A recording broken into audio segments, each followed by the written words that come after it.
Italy में 13 से 15 जून के बीच G7 शिखर सम्मेलन हो रहा है।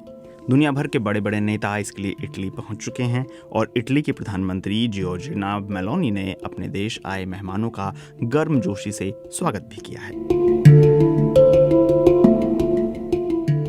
भारत के प्रधानमंत्री नरेंद्र मोदी भी G7 समिट के लिए इटली पहुंच गए हैं। लेकिन क्या आपको पता है, भारत G7 ग्रुप का सदस्य ही नहीं है, फिर भी वो इसमें शामिल होता है और भारत को इस समिट में तवज्जो भी खूब मिलती है। आखिर इसकी वजह क्या है? साल 2023 में जापान के हिरोशिमा में G7 का सम्मेलन हुआ, वहां भी पीएम मोदी पहुंचे थे। 2019 में भी भारत को G7 के लिए आमंत्रित किया गया था। 2020 में भी जो G7 समिट अमेरिका में होने वाला था, उसके लिए भारत को बुलाया गया था। हालांकि कोविड-19 के कारण उसे कैंसिल करना पड़ा था। G7 का भारत के साथ बातचीत करना उसके लिए कई कारणों से जरूरी है। $2.66 ट्रिलियन की जीडीपी के साथ भारत की अर्थव्यवस्था G7 के 3 सदस्य देशों फ्रांस, इटली और कनाडा से बड़ी है। अंतर्राष्ट्रीय मुद्रा कोष यानी IMF के मुताबिक भारत दुनिया की सबसे तेजी से बढ़ने वाली अर्थव्यवस्थाओं में से एक है।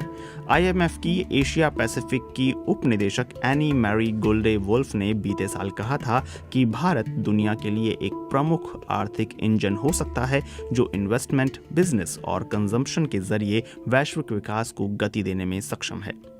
भारत ने चीन को जनसंख्या के मामले में पीछे छोड़ दिया है। देश में 68% आबादी कामकाजी यानी 15 से 64 साल के बीच की है और 65% आबादी 35 साल से कम की है। भारत में युवा, स्किल्ड और सेमी स्किल्ड लोगों की अच्छी तादाद है। दूसरा कारण यह है कि अमेरिका, जापान और यूरोपीय देश ऐसी नीतियां बना रहे हैं जिसमें हिंद प्रशांत क्षेत्र के साथ करीबी बढ़ाने की बात है। पिछले कुछ सालों में ब्रिटेन, फ्रांस और जर्मनी यानी यूरोप के G7 सदस्यों ने अपनी अपनी इंडो पैसिफिक रणनीतियां तैयार की हैं। इटली ने भी हाल ही में इंडो पैसिफिक क्षेत्र के साथ जुड़ने की इच्छा जताई है। अमेरिका के वॉशिंगटन में स्थित थिंक टैंक हडसन इंस्टीट्यूट की एक रिपोर्ट कहती है कि ऐसा लगता है कि भारत हालिया सालों में G7 का परमानेंट मेहमान देश बन गया है। यह रिपोर्ट कहती है कि G7 में प्रभावशाली देश होने के बावजूद भविष्य में इसके दबदबे में कमी आने की संभावना है। ऐसे में भारत G7 का नया सदस्य बन सकता है। ऐसी अटकलें कई वैश्विक राजनीतिक थिंक टैंक लगाते हैं और भारत के पक्ष में तर्क दिया जाता है कि रक्षा बजट के मामले में भारत दुनिया में तीसरे नंबर पर है।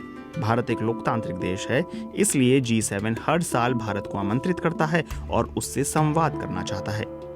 G7 की बात करें तो ये ग्रुप ऑफ 7 यानी दुनिया की 7 अत्याधुनिक अर्थव्यवस्थाओं का एक गुट है जिसका ग्लोबल ट्रेड और अंतर्राष्ट्रीय फाइनेंशियल सिस्टम पर दबदबा है। ये 7 देश हैं: Canada, France, Germany, Italy, Japan, Britain और अमेरिका। रूस को भी 1998 में इस गुट में शामिल किया गया था और तब इसका नाम G8 हो गया था, पर साल 2014 में रूस के क्राइमिया पर कब्जे के बाद उसे इस गुट से निकाल दिया गया।